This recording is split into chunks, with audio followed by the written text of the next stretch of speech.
اگر ایک بندہ ہے خود کو کہہ سکتا ہے کہ میں روحانی معالج ہوں. جتنے نام نہاد بنگالی اور جادوگر ہمارے ادھر بیٹھے ہوئے ہیں، اشتہار دے رہے ہیں، لوگوں کو ٹریپ کر رہے ہیں، اب یہ انسان کی اپنی عقل ہے. ہر بندہ اسپرچول ہیلنگ کی طرف نہیں آ سکتا. بہت مشکل کام ہے یہ، کوئی بظاہر آسان کام نہیں. جو ایک روحانی شخص ہوگا وہ کبھی بھی الٹی سیدھی چیزیں نہیں منگوائے گا. یہ سوئیاں لے آؤ، ایک پتلا لے آؤ، فلانی دکان پہ جاؤ، وہاں سے ایک الو لے آؤ. جادو کے تھرو کسی کو قتل کیا جا سکتا ہے؟ اکثر ہم سنتے ہیں فلاں نے جادو کر دیا اور اس کو مار دیا. جادو جس مقصد کے لیے کروایا جاتا ہے اس کے سمٹمز بھی اس حوالے سے ہی ہوتے ہیں، ویری کرتے ہیں کہ اس کا کام ختم ہو جائے، اس کی روزی روٹی بند ہو جائے. یہ فیل ہو رہا ہے کہ میرے اوپر کالا جادو ہے. یہ آپ کا 70,000 روپیہ لگے گا، حرام جانور تھا، مجھے اس کا سر دے دیں، ایسی کی تیسی یہ آپ کی بیماری بھی ختم ہو جائے گی، بلکہ میں واپس پلٹ دوں گا.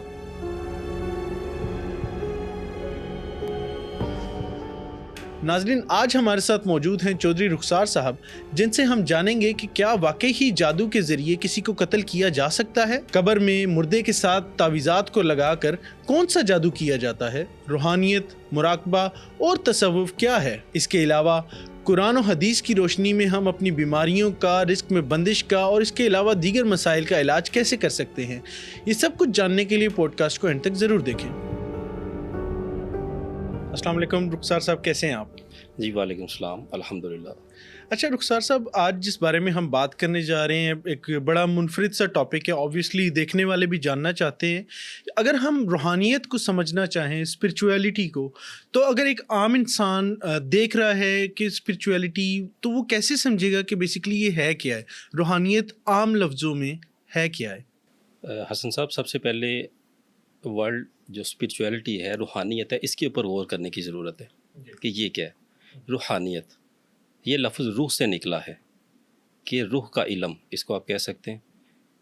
اور اسپرچویلٹی میں جو روح کا علم ہے، جب کوئی بھی سالک ذکر اذکار کرتا ہے، اس کا مقصد اپنی روح کو تقویت بخشنا ہوتا ہے کہ اپنی کثافتوں کو ختم کرتے ہوئے لطافتوں میں اضافہ کرے، اور وہ ذکر اذکار سے اور آپ کی مرشد کے دست شفقت سے ہی ممکن ہے.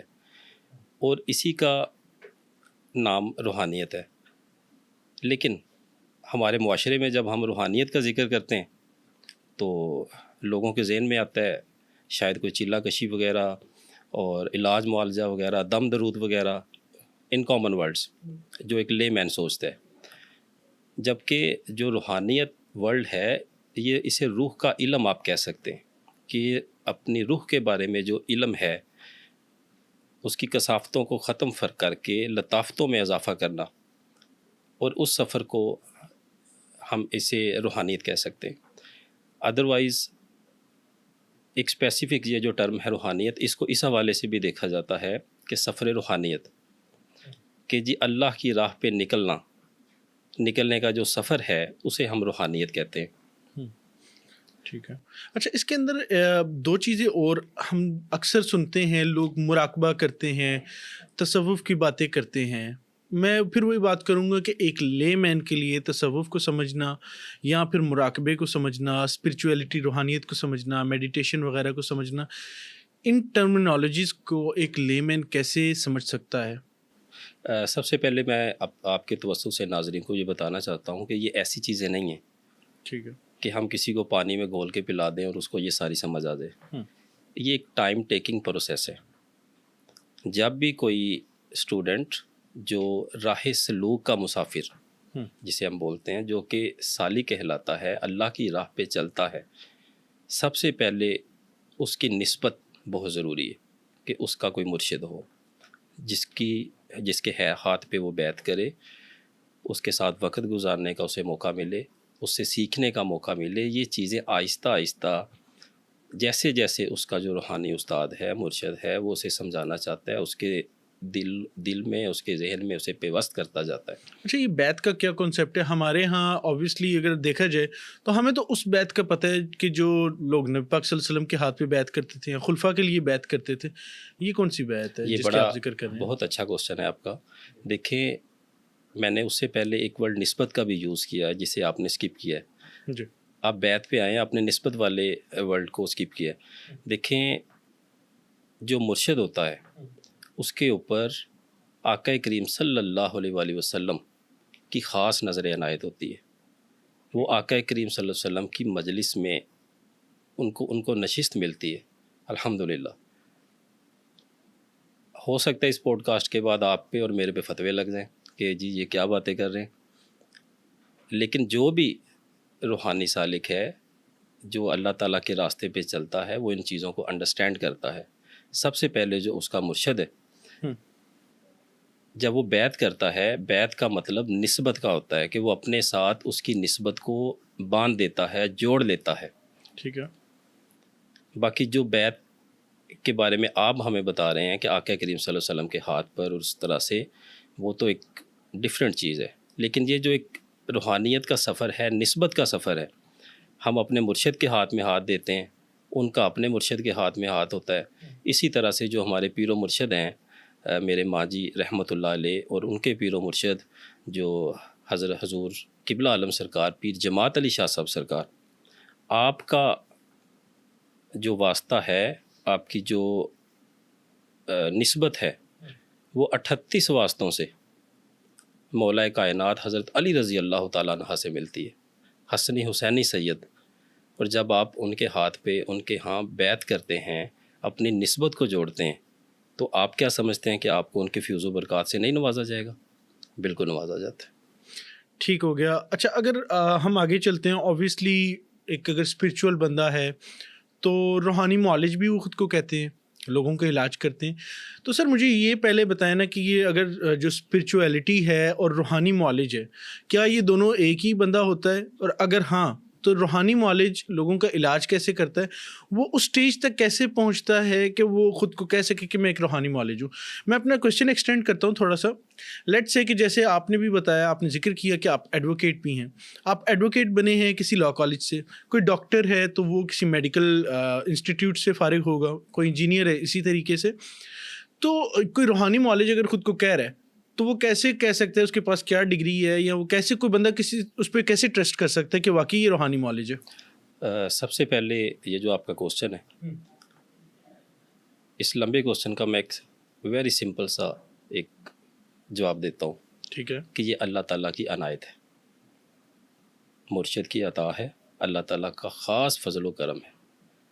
ہر بندہ اسپرچول ہیلنگ کی طرف نہیں آ سکتا.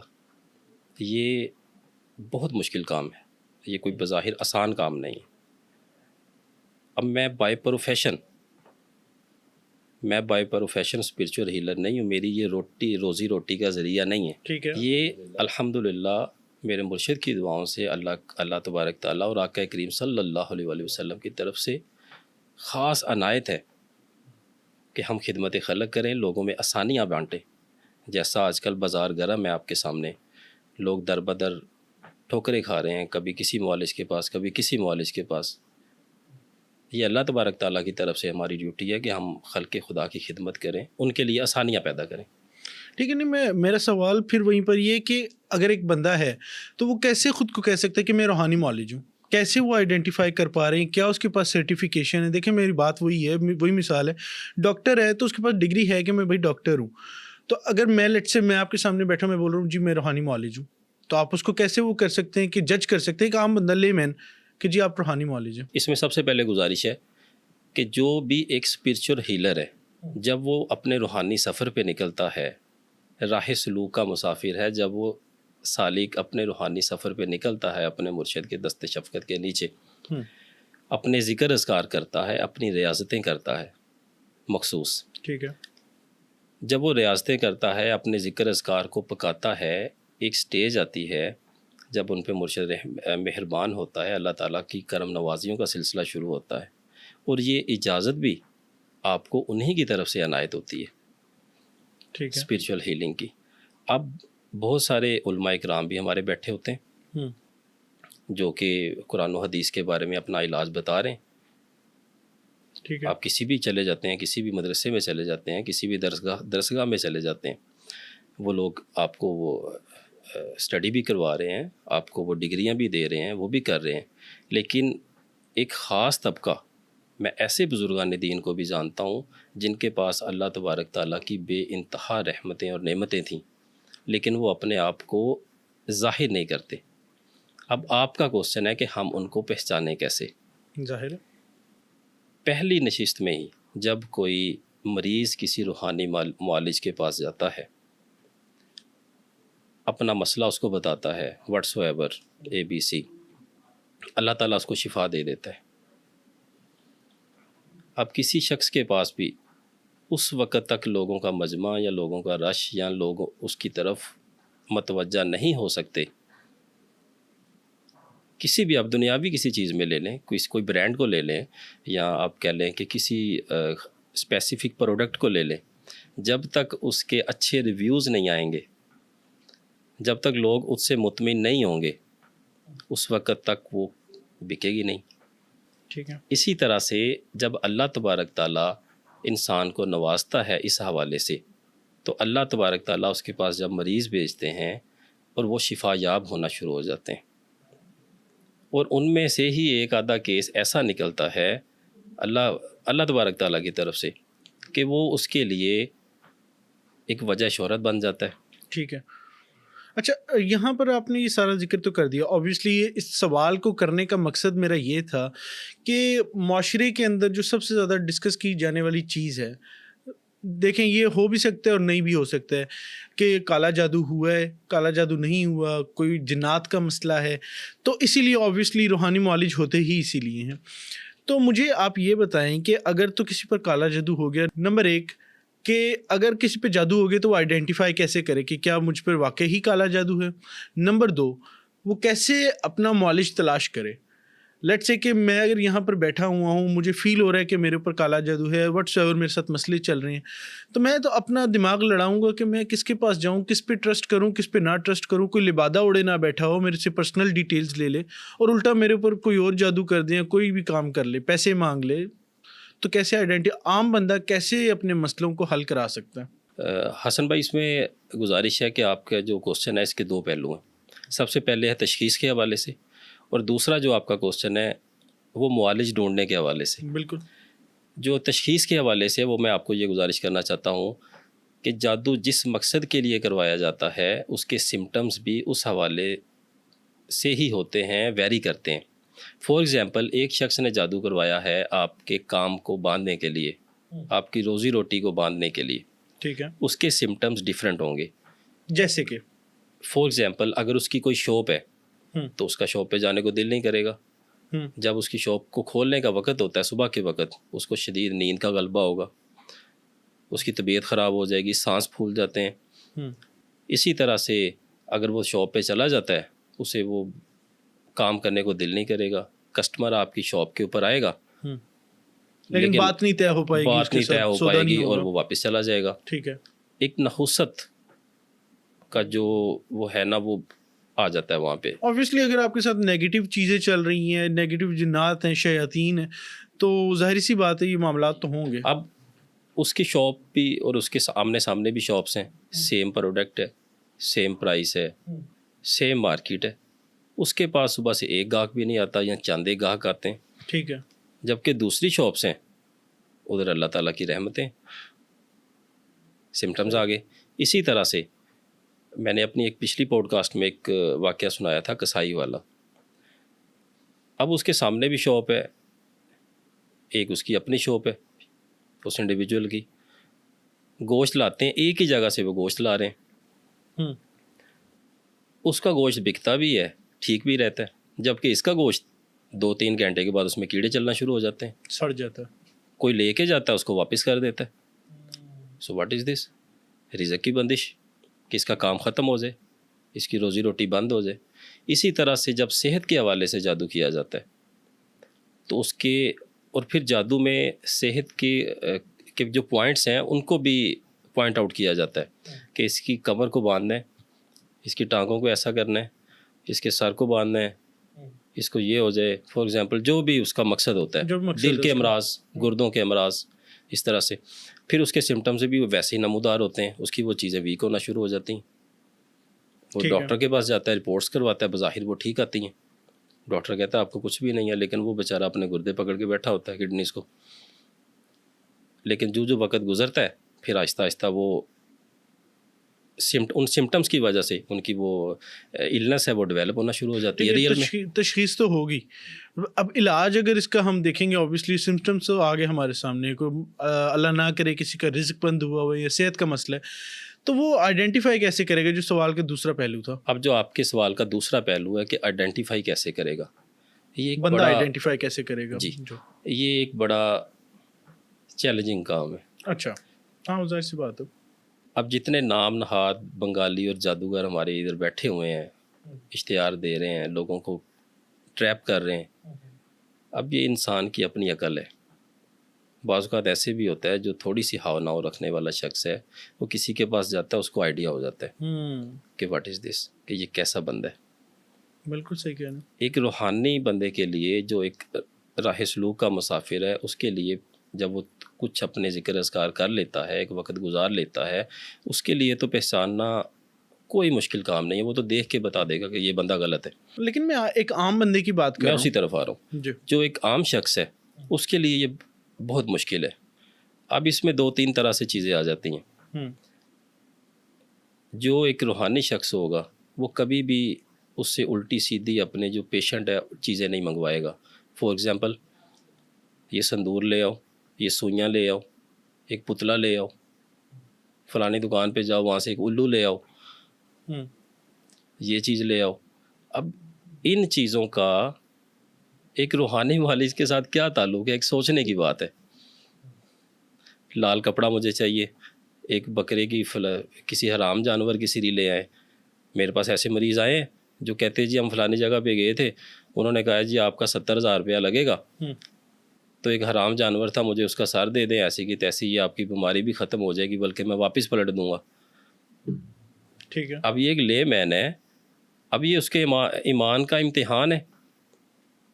اب اس میں تو کوئی وہ دوسری بات ہی نہیں ہے کہ وہ کیسے پہچانے, وہ تو سامنے آ گیا نا. اگر ایک روحانی معالج بیٹھا ہوا ہے, حرام جانور کا اوبیسلی بہت ایک ایسی چیز ہے نا کہ بندہ دیکھ کے پہچان جائے گا. اوبیسلی لوگ نہیں بھی کرتے ہیں کہ بھائی حرام جانور منگا رہے ہیں یا الو منگا رہے ہیں یا پتلا منگا رہے ہیں.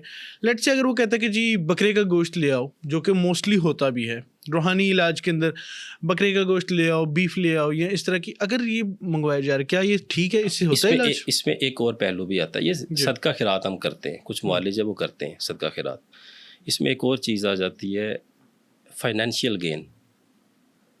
اکثر جو روحانی معالج ہوتے ہیں جن پہ اللہ تعالیٰ کی خاص عنایت ہوتی ہے, وہ بالکل پیسے کا لین دین نہیں کرتے. وہ فی سبیل اللہ, اللہ کی راہ میں بانٹتے ہیں. جو اس طرح کے لوگ ہوتے ہیں, اور وہ کبھی بھی بغیر پیسے کے کام نہیں کرتے. ہاں یہ تو ہے بات. وہ کبھی بھی بغیر پیسے کے کام نہیں کریں گے. وہ کہیں گے جی 70,000, 50,000, لاکھ, 2 لاکھ, 3 لاکھ, یہ کام ہو جائے گا, ایسے کر دیں گے, یہ کر دیں گے. یہ واضح فرق آ جاتا ہے. جب اللہ تعالیٰ نے ہماری سوسائٹی میں جہاں پہ نیگیٹیوٹی ہے وہاں پہ پازیٹیوٹی بھی ہے, اچھے لوگ بھی ہیں. جب ایک بندہ فی سبیل اللہ آپ کا کام کر رہا ہے, آپ کو راد و وظائف دے رہا ہے کہ آپ یہ پڑھیں, آپ یہ پڑھیں. ایک شخص میرے پاس آیا, یہ میں کل کی آپ کو بات بتا رہا ہوں, ایک چھوٹا سا لفظ, جی آپ نے مجھے فلانے کے پاس گیا تھا, اس نے کہا کہ آپ نے صرف یہ پڑھنا ہے, یہ پڑھنا ہے. میں نے کہا جی اچھا دکھاؤ مجھے لفظ. میں نے وہ صفحے پہ دیکھا, میں نے کہا اور کیا؟ اس نے کہا, کہتا ہے جی بس آپ نے روز نہیں نہانا, 3 دن کے بعد نہانا کرنا ہے. جب 41 دن ہو جائیں پھر آپ نے ہفتے بعد نہانا کرنا ہے. اب دیکھیں نا, کامن سینس اور ہاؤ ناؤ بہت ضروری ہے ایک لے مین کے لیے. ایک بندہ ہے جس کے کنسیپٹ میں یہ 2 چیزوں کا وہ نہیں ہے, ان کو ڈفرینشیٹ کرنا نہیں ہے, تو پھر اس کی مرضی ہے. ٹھیک ہو گیا. یہ رخسار بھائی, یہ تو چیزیں ہوگی سامنے. اوبیسلی آپ بھی لوگوں کا علاج کرتے ہیں, بہت سارے روحانی معالج ہیں جو لوگوں کا علاج کر رہے ہوتے ہیں. کیا جادوگر اتنے طاقتور ہوتے ہیں کہ کسی روحانی معالج کو قابو کر لیں؟ لیٹ سے فار ایگزامپل کہ میں اگر روحانی معالج ہوں اور میں کسی کا علاج کر رہا ہوں, اب اس بندے پہ جادو ایسا ہوا یا پیچھے جادوگر اتنا تگڑا بیٹھا ہوا, اس نے کہا کہ جی یہ جو توڑ کر رہا ہے میں اسی کو ہی قابو کر لیتا ہوں, اور الٹا معالج کے اوپر ہی کالا جادو ہو جائے, کیا یہ ممکن ہے؟ جی بالکل ممکن ہے, اور یہ ہمارے لیے روٹین میٹر ہے. اچھا, آپ لوگوں پر بھی ہوتے ہیں وار؟ جب بھی کوئی معالج جو علاج معالجے میں پڑتا ہے, سب سے پہلے اس کو ان چیزوں کا سامنا کرنا پڑتا ہے. وہ اپنے ٹارگٹ کو چھوڑ کے آپ کی طرف ہو جاتے ہیں. اچھا, میں نے بہت سارے لوگوں کو دیکھا ہے، ہمارے کولیگ تھے، میں ان سے بڑی میری اچھی ان سے سلام دعا، بلکہ بہت ساری تعداد میں آپ کو گنتی کرنا مشکل ہے، 2 3 اپنے اسباق کیے، چلے وغیرہ کیے، علاج معالجہ شروع کیا، 2 3 سال کے بعد یا 6 ماہ کے بعد نہ کاروبار ہے، نہ گھر ہے، بیوی لڑائی کر کے چلے گئی ہے، گھر میں لڑائیاں جھگڑے، یہ سارے پھر آفٹر شاکس آتے ہیں جب کوئی روحانی معالج اس طرف آتا ہے۔ جب تک اس کے اوپر اس کے مرشد کی خاص نظر عنایت نہیں ہوتی، اللہ تبارک تعالیٰ کا خاص کرم ان کی دعاؤں سے نہیں ہوتا، اس وقت تک وہ روحانی معالج نہیں بن سکتا۔ اگر وہ اس طرف بغیر اجازت کے آتا ہے تو شدید نقصان اٹھاتا ہے۔ اچھا، آپ کے کہنے کا مقصد ہے کہ اگر کوئی روحانی معالج بننا چاہ رہا ہے تو اس کے لیے اس کا ایک مرشد ہونا ضروری ہے، اجازت ہونی ضروری ہے، اس کے بعد پڑھائی ہونی ضروری ہے، اس کے بعد علاج کی طرف جائے، ورنہ وہ نقصان اٹھائے گا۔ دیکھیں، کوئی بھی ایک شخص ہے، حسن صاحب، جی آپ ایک فرسٹ کلاس کا اسٹوڈنٹ ہے، فار ایگزامپل 1 کلاس کا اسٹوڈنٹ ہے، آپ اس کو فرسٹ ایئر کا سیکنڈ ایئر کا سلیبس نہیں پڑھا سکتے۔ ظاہر سی بات ہے۔ اس چیز کو ٹائم لگتا ہے ڈیولپ ہونے میں۔ کوئی بھی روحانی معالج دنوں میں اگر وہ کہے کہ جی میں 1 ہفتے میں تیار ہو جاؤں گا، ایسا نہیں ہے۔ آہستہ آہستہ وقت کے ساتھ ساتھ اس کے جسمانی طور پہ، اس کے ذہنی طور پہ اس میں تبدیلیاں رونما ہوتی ہیں، اس میں مضبوطی آتی ہے۔ اب میں دیکھتا ہوں کہ جو کچھ میں ابھی فیس کرتا ہوں، اگر یہ میرے ساتھ پہلے ہوا ہوتا سٹارٹ میں، تو میں تو چھوڑ چھاڑ کے سب بھاگ گیا ہوتا۔ صحیح بات ہے۔ وقت کے ساتھ ساتھ اللہ تبارک تعالیٰ انسان کو مضبوط بناتے جاتے ہیں، اور یہ ان کی تربیت کا ایک حصہ ہے۔ ٹھیک ہے۔ اچھا رخسار بھائی، مجھے یہ بتائیں کہ کیا جادو کے تھرو کسی کو قتل کیا جا سکتا ہے؟ کیا یہ بھی ایک شکل ہے کہ لوگ، میں نے کئی بار سنے، کسی کی ڈیتھ ہو جائے تو لوگ کہتے ہیں کہ جی ہمارے فلانے کے اوپر جی تعویذ ہو گئے تھے، تو تعویذوں کی وجہ سے وہ اس کی ڈیتھ ہو گئی ہے۔ دیکھیں، بطور مسلمان میرا اور آپ کا یہ ایمان ہے کہ زندگی اور موت اللہ تعالیٰ کے ہاتھ میں۔ بے شک۔ جس سینس میں آپ بات کرنا چاہ رہے ہیں، آپ یہ بات کرنا چاہ رہے ہیں، شاید میں اس کو کریکٹ کر کے پروناؤنس کر سکوں، کہ ایک جو لے مین ہے، جی، اکثر ہم سنتے ہیں کہ جی فلاں نے جادو کر دیا اور اس کو مار دیا، قتل کر دیا، اس کو قتل کر ایسے دیا۔ کہہ لیں۔ اگر اس کی اللہ تبارک، میں سمجھتا ہوں کہ یہ جو آپ کے اوپر آزمائش اس طرح سے آتی ہے، چاہے وہ میں ہوں یا کوئی بھی ہے، یہ اللہ تبارک تعالیٰ کی طرف سے ایک آزمائش ہوتی ہے۔ اللہ تبارک تعالیٰ ہمیں آزمائشوں سے سرخرو فرمائیں، اور ہمیں اتنی استقامت دے کہ ہم اللہ تبارک تعالیٰ اور آقا کریم صلی اللہ علیہ وسلم کی تعلیمات پر عمل کرنے والے بنے، کروانے والے بنے، اور ان چیزوں سے اپنی جان چھڑوائیں۔ یہ ایک بڑا غلط قسم کا کنسیپٹ ہے ہمارے معاشرے میں جو پروان چڑھ رہا ہے۔ دیکھیں، اگر اللہ تبارک تعالیٰ نے اس طرح سے لکھی ہے، اگر اللہ تبارک تعالیٰ نے اس طرح سے لکھی ہے تو اس میں کیا حرج ہے؟ ٹھیک ہے، میں وہی جاننا چاہ رہا ہوں، اس کی حقیقت ہے، یہ واقعی جادو ہوتا ہے، بہت قتل کیا خطرناک جاتا ہے، بہت قسم کے خطرناک جادو ہیں۔ اگر آپ پراپرلی اس کو کسی علاج معالجے والے سے، کسی معالج سے، کسی اسپریچول ہیلر سے آپ اس کو نہیں، اس کا علاج معالجہ شروع کرواتے تو وہ آپ کو ڈیتھ تک لے جائے گا۔ یس اچھا، there are a lot of cases، میں آپ کے سامنے ڈسکس کر سکتا ہوں، ایسا ہوتا ہے، سنیں۔ ٹھیک ہے۔ اچھا، آپ نے جو یہ فرمایا، ابھی آپ کی بات کا اگر میں اخذ نکالوں تو وہ یہ ہے کہ جی جادو کے ذریعے کسی کو قتل یا مارا جا سکتا ہے، بالکل ٹھیک ہے۔ اچھا، اسی سے سوال آگے بڑھاتے ہیں، کیونکہ ہم رہتے ہیں اسلامی جمہوریہ پاکستان میں، ایک اسلامی ملک ہے، اسلامک اسٹیٹ ہے، اور اگر ہم دیکھیں اوبویسلی آپ جیسے بہت سارے روحانی اسکالرز بھی یہاں پہ بیٹھے ہوئے ہیں، بہت سارے علماء بھی ہیں، تو اس کے باوجود ہم اتنے زیادہ 97% مسلمز رہتے ہیں اس کنٹری کے اندر، اور جادو اتنا عام ہو گیا۔ اگر بقول مطلب میں اپنی نالج کے لحاظ سے اگر میں دیکھوں تو مسلمان اگر جادو کروائے گا تو وہ دائرہ اسلام سے خارج ہو جائے گا، شروع میں ہی سوچے گا، کروائے گا یا کرے گا۔ تو یہ اتنا عام کیسے ہو گیا کہ اسلامی معاشرے کے اندر اتنا عام ہو گیا؟ سر، حق اور باطل پہلے دن سے اس کائنات میں موجود ہے۔ ٹھیک ہے، یہ ساری ایمان کی کمزوری ہے، ہماری اپنے مذہب سے دوری ہے۔ اس میں میں کسی ایک کمیونٹی کو ٹارگٹ نہیں کر سکتا، اس میں ہم سب حصہ دار ہیں۔ اچھا رخسار بھائی، سنا یہ ہے کہ اگر تو ایک بڑا مشہور واقعہ ہمارا پہلے ڈسکس بھی ہوا لاسٹ پوڈ کاسٹ میں، ڈاکٹر علی وقار کے ساتھ بھی ڈسکس ہوا کہ ایک خاتون تھیں جس کو خانہ کعبہ وہ خانہ کعبہ گئیں, وہاں پر اس کو نظر نہیں آیا خانہ کعبہ, حج کرنے گئی تھیں, غالباً عمرہ کرنے گئی تھیں, تو وہ نظر نہیں آیا. آ کے انہوں نے ایک فیمس ٹی وی چینل پہ کال کی اور پوچھا کہ میرے ساتھ یہ مسئلہ ہے. تو وہ سو آن دیکھنے والوں کو اوبویسلی پتہ ہوگا میں کس طرف اشارہ کر رہا ہوں. تو سر کیا واقعی ہی مردوں کے ساتھ تعویذات کو دفن کیا جا سکتا ہے, اور اس سے کس قسم کا جادو ہے جو مردوں کے ساتھ کیا جاتا ہے دفن؟ سر جو اس طرف چل پڑتا ہے یہ کالا جادو اور شرک کی طرف چل پڑتا ہے, اس سے ہم کیا نہیں ایکسپیکٹ کر سکتے. جس نے اپنی دنیا اور آخرت تباہ کر دی ہے ان دنیاوی لوازمات کی خاطر, اس سے ہم کچھ بھی ایکسپیکٹ کر سکتے ہیں. اس سے بھی غلط کام لوگوں کو کرتے ہوئے میں نے سنا ہے, اور میرے پاس لوگ آتے ہیں جب ان کا پتہ کرتے ہیں کہ بھئی یہ کیا مسئلہ ہے, اس کے ساتھ کیا ہوا ہے, جب ظاہری بات ہے ہمارے سامنے ساری چیزیں آ جاتی ہیں جب ہم اس کا علاج کرتے ہیں, تو اس سے بھی زیادہ غلاظت والے کام کرتے ہیں. اچھا, میرا ایک سوال یہ اس سے بن رہا ہے کہ مجھے آپ یہ بتائیں کہ کبھی آپ کی کسی جادوگر سے ملاقات ہوئی ہے, کوئی جادو کرنے والا, کوئی عامل, اور یا پھر ایسا بندہ ہو کہ اوبویسلی مسلمان ہے اس کے بعد جادو کر رہے ہیں, اور ان کی مینٹل سٹیٹ کیا ہوتی ہے کہ اگر مثال کے طور پہ کوئی جادو کروا رہا ہے تو وہ کس ایکسٹینٹ پہ پہنچا ہوتا ہے حسد کی, کہ وہ کسی کی مطلب ڈیتھ کروا رہے ہیں یا اس کا رسک بند کروا رہے ہیں, کیا چل رہا ہوتا ہے؟ اور پہلا وہی ہے کہ کیا ملاقات ہوئی ہے کسی جادوگر سے؟ ایسا میری ڈائریکٹلی کبھی ملاقات نہیں ہوئی. ٹھیک ہے. البتہ جنگیں تو بہت ساری ہوئی ہیں. اچھا. جب بھی آپ کسی کا علاج معالجہ کرتے ہیں چاہے وہ جتنا بھی تگڑا ہے, پھر ہم یہ نہیں دیکھتے کہ وہ کون ہے. اچھا. اللہ تبارک تعالیٰ کے فضل و کرم سے اپنے مرشد کو یاد کر کے اللہ تبارک تعالیٰ کا خاص کرم ہوتا ہے, اور الحمدللہ ہزاروں لوگوں کو اللہ تعالیٰ نے شفا یاب کیا ہے اور ذریعہ اس گناہ گار کو بنایا ہے. نہیں ٹھیک ہے. اچھا, اگر آپ نے کسی کا کوئی جادوگر ہے, پڑھائی کر رہا ہے, اس نے اس پہ عمل کیا ہوا ہے, آپ نے جیسے آپ کہہ رہے ہیں کہ جنگ کرتے ہیں, تو اس جنگ کا فیصلہ کیا ہوتا ہے اور اس کو کون سے نقصان پہنچتے ہیں؟ کیا اس کے مطلب مثال کے طور پہ اس کو کوئی زخم ہو جاتے ہیں, یا اس کو واقعی کوئی تھپڑ وپڑ لگتے ہیں؟ کیا کس قسم کی جنگ ہر ہوتی ہے؟ طرح کا اس کا علاج ہو سکتا ہے.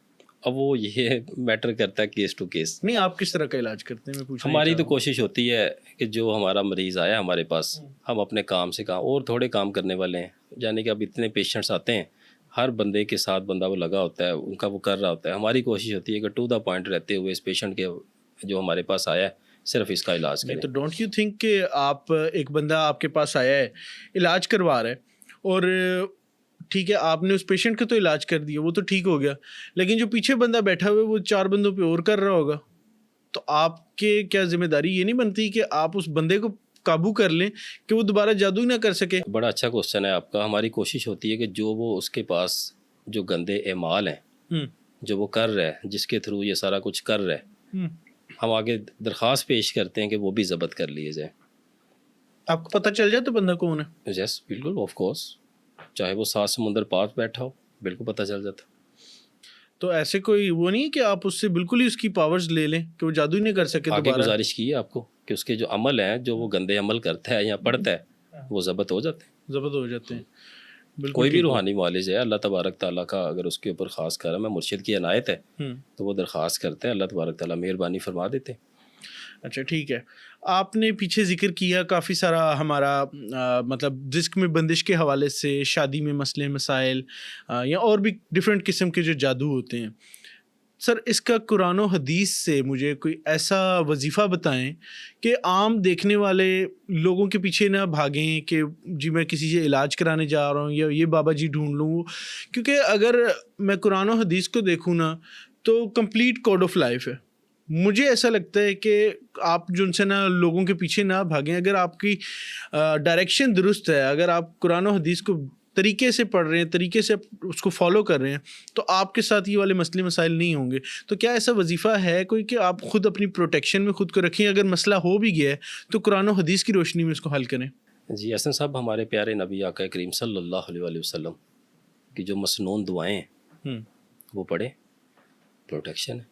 کوئی وظائف اگر بتا دیں. جی, رزق کے حوالے سے جو آپ نے اسپیسیفک کوسچن پوچھا, جو میرے مرشد کی طرف سے, ہمارے بزرگوں کی طرف سے ہمیں عنایت ہے, جس کی عام اجازت بھی ہے, آپ کے جو بھی آپ کے اس چینل کو سن رہا ہے, اس چینل کے توسط سے میری عام اجازت ہے, کوئی بھی اس کو پڑھ سکتا ہے. سب سے پہلے یا اللہ 1000 مرتبہ روزانہ سونے سے پہلے اول آخر درود پاک کے ساتھ پڑھیں. دن میں کسی بھی وقت کوئی سا بھی درود پاک جو آپ کو آتا ہے 313 مرتبہ وہ آپ نے پڑھنا ہے.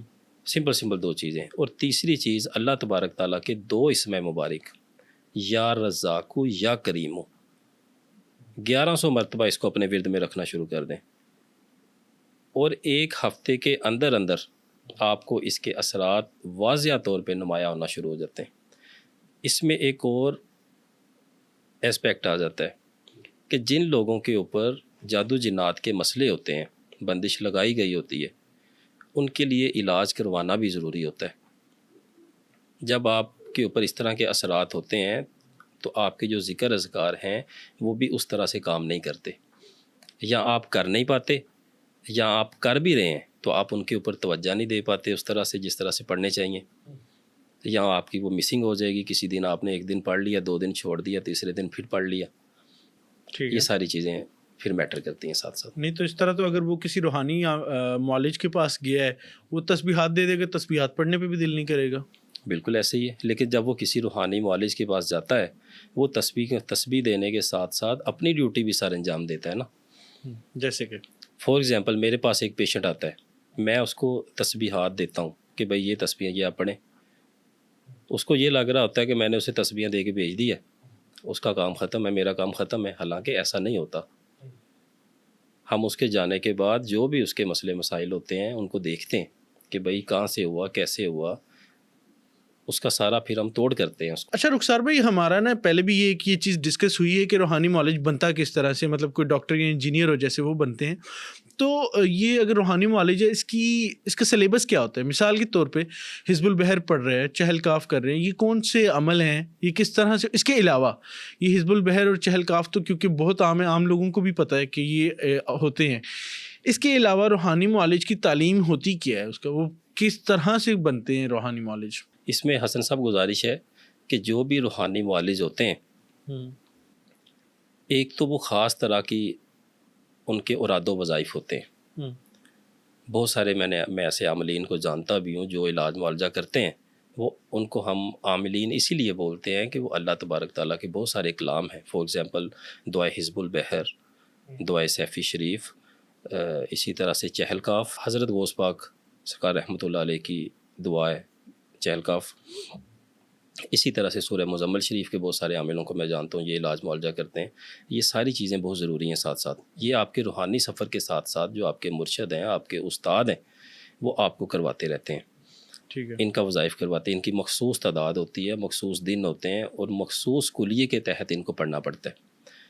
اور پھر دوسری طرف پھر وہی پہلے والی بات آ جاتی ہے کہ ان کے باوجود آپ کے مرشد کی خاص نظر عنایت اور آپ کی دعائیں، جس کی برکت سے اللہ تبارک تعالیٰ اور آقا کریم صلی اللہ علیہ وسلم کی خاص مہربانی ہوتی ہے، اور اللہ تبارک تعالیٰ آپ کو ان گنے چنے لوگوں میں شامل کرتے ہیں جو کہ خلق خدا کی خدمت کر سکیں. اچھا رخسار بھائی، ہم تھوڑا سا نا علاج کی طرف ابھی آتے ہیں کہ قرآن سے ہم اگر اپنی بیماریوں کا علاج کرنا چاہ رہے ہیں تو کون سی صورتیں ہیں جن کو ہم وظائف کے طور پہ یوز کریں اور اپنی بیماریوں کا علاج کر سکیں؟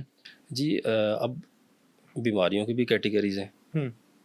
اگر آپ جسمانی بیماریوں کی بات کر رہے ہیں، اس میں تو سب سے پہلے یہ ہے کہ 41 ٹائمز سورہ فلق ناس بسم اللہ شریف پڑھ کے سورہ فلق ناس کو ملا کے پڑھیں. 41 مرتبہ آگے پانی کا گلاس رکھیں، دن میں 1 مرتبہ یہ کام کریں. اس کے اوپر دم کر کے وہ پانی پئیں، اپنے ہاتھوں پہ پھونک مار کے اپنے پورے جسم پہ پھیریں. اس کے علاوہ سورہ فاتحہ قرآن حکیم کی پہلی سورہ مبارکہ، اس کو کم از کم 41 ٹائمز اس کو بھی پڑھ کے اسی طرح سے کریں. میرا ماننا یہ ہے کہ جس کو بھی آج تک میں نے یہ پڑھنے کو دی ہے، اللہ تبارک تعالیٰ نے ان کو صحت یابی نصیب فرمائی. اور اس کے علاوہ اچھا ایک چیز بڑی عام دیکھی جاتی ہے کہ والدین اگر دیکھ رہے ہیں تو وہ بڑی یہ چیز سوال بھی کرتے ہیں، لوگوں سے پوچھتے بھی ہیں، ڈفرینٹ جو روحانی معالج ہیں ان کے پاس جا کے اس چیز کا ذکر بھی کرتے ہیں کہ ہمارا بچہ حافظے میں بڑا کمزور ہے، اس کو چیزیں یاد نہیں رہتی ہیں. اگر ایجوکیشن میں اپنی چیزیں پڑھ رہے ہیں، کوئی اگر ایگزامس ہیں تو وہ چیزیں بھول جاتی ہیں، اتنی اچھے سے چیزوں کو یاد نہیں رکھ سکتا. تو حافظے کے لیے کون سی دعائیں پڑھ سکتے ہیں؟ جی بہت سارے لوگ والدین خاص طور پہ ان معاملات کو لے کے ہمارے پاس جب آتے ہیں تو میرا یقین بھی ہے اور ابھی تک کا جو میں اس کا رزلٹ ہے وہ بھی بہت اچھا ہے 100%. سورہ علم نشرح قرآن پاک کی سورہ مبارکہ، اس کو کم از کم 11 مرتبہ پڑھ کے بچے کے، اگر بچہ نہیں پڑھ سکتا، والدین پڑھتے ہیں، تو بچے کے سینے پہ دم کریں اور پانی کا گلاس بھی رکھ لیں، اس کے اوپر بھی دم کر کے بچے کو بلائیں، اور اس عمل کو کم از کم 21 روز تک کریں. ٹھیک ہے. 21 روز کے اندر اندر اللہ تبارک تعالیٰ خاص مہربانی فرمائیں گے اور بچے کا یہ جو مسئلہ ہے اس میں نمایاں کمی واقع ہوگی. ہم اکثر سنتے ہیں کہ آپ نے اگر مثال ہے کوئی نیا گھر لیا ہے یا کسی نئی بلڈنگ میں شفٹ ہوئے ہیں تو 40-41 دن تک آپ سورہ بقرہ کو پلے کر کے رکھیں، یا اگر سورہ رحمان کے حوالے سے دیکھیں تو کہتے ہیں بیماریوں کے لیے بڑی فائدہ مند ہے، اور اس کو قاری باسط مصری کی آواز میں آپ سنیں. تو کیا یہ ضروری ہے کہ کسی کی آواز میں پلے کر کے رکھا جائے، یا خود بھی تلاوت کر لیں تو وہ اوبیسلی آپ تلاوت کریں اونچی آواز سے کر لیں، ایسے بھی ہو سکتے ہیں، یا لاؤڈ اسپیکر میں پلے کرنا یا 41 دن تک پلے کرنا ضروری ہے؟ اس میں گزارش ہے کہ ایز اے مسلم ہمارا یہ ماننا ہے کہ قرآن حکیم کا لفظ شفا ہے، تو اس کو جیسے مرضی پڑھ لیں. ٹھیک ہے. واقعی سے ہوتا ہے فائدہ، مطلب 40 دن لگا کے رکھیں، بلائیں دور ہو جاتی ہیں ڈیفینیٹلی، اور کرنا چاہیے ڈیفینیٹلی. اگر کوئی 41 دن نہیں کرنا چاہتا، یہ تو خیر و برکت کے لیے بھی ہے نا. ٹھیک ہے. ضروری نہیں ہے کہ آپ نے جنات کو بھگانے کے لیے یہ پڑھنی ہے. ہمارے گھروں میں قرآن حکیم چلنا چاہیے، مسلمان کی شان ہے، آقا کریم صلی اللہ علیہ وسلم کا خاص تحفہ ہے اپنی امت کے لیے. اس کو ہم نے ضروری ہے کہ آپ کو یہ ایک سورہ مبارکہ کریں، آپ کچھ بھی سن سکتے ہیں گھر میں خیر و برکت کے لیے. ڈیلی قرآن کی کوئی ایک سورہ پلے کر دیں آپ. یس بالکل ٹھیک ہے. تلاوت اونچی آواز میں کر دیں. بالکل اسی طرح سے قرآن پاک کی کچھ سورہ مبارکہ ایسی ہیں جو کہ اسپیسیفکلی یہ جنات کے حوالے سے، جس مقصد کے لیے آپ بتا رہے ہیں کہ جادو جنات کا ڈیر ہے اور یہ وہ، جیسے آیت الکرسی یہ سورہ مبارکہ میں آتی ہے، سورہ بقرہ، اس کے پڑھنے سے بالکل افاقہ ہوتا ہے اس مقصد کے لیے. اسی طرح سورہ فلق ناس پڑھنے سے بڑا افاقہ ہوتا ہے. یہ جو جادو جنات والے مریض ہیں، سورہ مزمل شریف سے بڑا اس میں افاقہ حاصل ہوتا ہے. اچھا، مجھے بتائیں کہ آپ کے ساتھ کبھی پرسنلی کسی کا علاج کرتے ہوئے کوئی ایسا کیس کہ جو آپ آڈینس کو بتانا چاہیں کہ مطلب سنسنی خیز ہو، کہ جادوگر آپ پہ حاوی ہو گیا ہو اور آپ نے بڑی مشکل سے سروائیو کیا ہو؟ کبھی ایسی کوئی آئی ہے نوبت؟ بہت کچھ ہو جاتا ہے جب اگر بندہ بیان کرنے پہ آئے تو بہت کچھ بندہ بیان کر سکتا ہے. بہت ساری آپ کے ارد گرد ایک ہیپننگ ہو رہی ہوتی ہے. فار ایگزامپل آپ کو نہیں پتہ چل رہا ہوتا کہ آپ اپنے کام میں مگن ہیں، خلق خدا کی خدمت کر رہے ہیں جیسے بھی ہے، لیکن جو آپ کے آس پاس کے لوگ ہیں، حاسدین ہیں خاص طور پہ، کہ جی جن کی روزی روٹی بند ہو رہی ہوتی ہے، کیونکہ ہم تو یہ کام فی سبیل اللہ کرتے ہیں، اللہ کی رضا کے لیے کرتے ہیں. اب جو آس پاس بیٹھے ہوتے ہیں جن کی روزی روٹی کا ذریعہ یہ ہے، وہ ہر حد تک جاتے ہیں، جہاں تک وہ جا سکتے ہیں انہوں نے وہ کوشش کرنی ہے کہ بھئی یہ اس کام سے بھاگ جائے، یہ کام ادھر نہ ہو. لیکن جس کے ساتھ اللہ تبارک تعالیٰ اس کو کسی چیز کی کمی نہیں آتی. جن واقعات کے بارے میں آپ بات کر رہے ہیں، اس میں ایسا ہوتا تھا شروع میں جب میں نے یہ کام شروع کیا تو جو پیشنٹ ایک دفعہ آتا تھا وہ اس کے لیے دوسری دفعہ آنا بڑا مشکل ہو جاتا تھا. کیوں؟ وہ کہتے جب ہم آپ کی طرف آتے ہیں ہماری بائک کا ٹائر پنکچر ہو جاتا ہے، میرے دل پہ درد ہونا شروع ہو جاتی ہے. حالانکہ جب میں نے اسے دیکھا وہ تو محبت سے آتا تھا، اس کا ایسا مسئلہ کوئی نہیں تھا، وہ اس کا میں علاج کر چکا تھا، اور نہ ہی مجھے کوئی ایسے سمٹم ملے کہ کوئی دوبارہ اس طرح سے کر رہے. اب اس کے ساتھ کیا ہوا، ایک دفعہ وہ میری طرف آ رہا تھا اپنے بیوی بچوں کے ساتھ ملنے کے لیے. سب سے پہلے کہتا جی میں پہنچا ہوں اچھرے کے پاس پہنچا ہوں، میرا ٹائر پنکچر ہو گیا. ادھر ہم خوار ہوئے آدھا پونا گھنٹہ، اس کے بعد اگلا ٹائر پنکچر ہو گیا. اسی طرح جب آگے آیا تو میرے اپنے دل میں شدید درد شروع ہو گئی. میں آپ کی آنے کی بجائے PIC چلا گیا. اسی طرح سے ایک دفعہ ایسا ہوا کہ میں آ رہا تھا اپنے آفس سے، جب میں گھر کی طرف آتا ہوں 2-3 لوگ سڑک کنارے کھڑے، انہوں نے مجھے لفٹ کا بولا کہ جی ہمیں لفٹ چاہیے. لیکن جب میں نے ان کے پاس تھوڑا سا سٹاپ کیا، ان کو دیکھا، ہمیں تو فوراً پتہ چل جاتا ہے کہ یہ بندہ کس کیٹیگری کا ہے. میرے سامنے آئے کوئی بندہ یا فون پہ بات کرے یا اللہ تعالیٰ کی خاص عنایت ہوتی ہے، ہمیں فوراً پتہ چل جاتا ہے کہ اس کی کیا مسئلہ مسائل ہے. میں نے تھوڑی سی جب وہ ان کے پاس بریک لگائی، میں نے پھر گاڑی کو چلا دیا. یعنی کہ جادوگر اس نوبت تک بھی آ جاتے ہیں جن سے آپ ان کی روزی روٹی کا ذریعہ چھین لیتے ہیں، جو ان کے گندے اعمال ہیں، جن سے وہ گندے کرتوت کرتے ہیں، جب آپ ان پہ حملہ آور ہوتے ہیں، ان کو خالی کر دیتے ہیں، تو وہ کسی نوبت تک بھی جا سکتے ہیں۔ اچھا رخسار بھائی، یہ تو آپ نے بڑی وہ اوبیسلی ایک چیز بتائی ہے، تو آپ تو ایز اے روحانی معالج خود کو تو محفوظ رکھ لیتے ہیں، لیکن ظاہر ہے ہر معالج ان سے بیوی بچوں والا ہوتا ہے، تو خود کو یا اپنی فیملی کو یا اپنے بچوں کو کیسے محفوظ رکھتے ہیں آپ لوگ؟ حسن بھائی، جو مرشد ہوتا ہے نا آپ کے اوپر بیٹھا ہوتا ہے، آپ کو کیا لگتا ہے کہ وہ صرف مجھے دیکھ رہے ہیں؟ ایسا نہیں ہے۔ جب وہ آپ کو ایک ذمہ داری سے نوازتے ہیں، ذمہ داری آپ کو ایک عنایت کرتے ہیں، تو باقی ذمہ داریاں پھر ان کی ہیں۔ الحمدللہ مجھے بہت کم ان چیزوں کا سامنا کرنا پڑا ہے، کرنا ضرور پڑا ہے لیکن بہت کم۔ اچھا رخسار بھائی، یہ آپ کا کوئی کالے جادو کا مسئلہ ہو کسی کا بھی، یا کوئی بھی مسئلے مسائل ہو، بیمار ہو، تو آپ کا طریقہ علاج کیا ہے؟ آپ کیا چارج کرتے ہیں لوگوں سے؟ پیسے لیتے ہیں یا نہیں لیتے ہیں، یا فی سبیل اللہ کرتے ہیں؟ جی، آپ کے اس چینل کے توسط سے میں آپ کے ناظرین کو یہ بتانا چاہتا ہوں کہ ہمارا علاج کرنے کا طریقہ انتہائی سہل ہے۔ صرف 2 سے 3 تسبیحات ہم دیتے ہیں پیشنٹ کو کہ آپ نے صرف یہ پڑھنی ہے، باقی ذمہ داری ہماری ہے۔ اور الحمدللہ جب میرے ماں جی رحمۃ اللہ علیہ نے اس بندہ ناچیز کو علاج معالجے کی اجازت دی تو 2 نصیحتیں کی تھیں، وہ میں پہلے بھی پوڈ کاسٹ میں ایک میں بتا چکا ہوں کہ ایک، کسی کے گھر نہیں جانا، کسی کے ہاں نہیں جانا۔ دوسرا، کبھی کسی سے کوئی سروکار نہیں رکھنا، کوئی پیسے نہیں لینے، کسی قسم کا فائنینشیل گین نہیں کرنا۔ اور الحمدللہ آج بھی ہم اس بات پہ قائم ہیں، اللہ تبارک تعالیٰ کی دی ہوئی ہمت، طاقت اور توفیق سے، ان کی دعاؤں سے، کہ ہم یہ کام فی سبیل اللہ کرتے ہیں۔ نہ ہم نے کوئی گلہ رکھا ہوا ہے، نہ ہم نے کوئی مسجد کا گلہ رکھا ہوا ہے، نہ ہم کسی سے کوئی صدقہ لیتے ہیں، نہ کوئی خیرات لیتے ہیں، نہ ہمیں گوشت چاہیے ہوتا ہے۔ بالکل فی سبیل اللہ، اللہ تبارک تعالیٰ کی رضا کے لیے ہم یہ کام کرتے ہیں۔ بہت شکریہ رخسار صاحب، بہت کچھ سیکھنے کو ملا، اور آئی ہوپ کہ آڈینس کو بھی بہت کچھ سیکھنے کے لیے ملا ہوگا۔ اپنے میزبان حسن زیب کو دیجیے اجازت، اللہ حافظ۔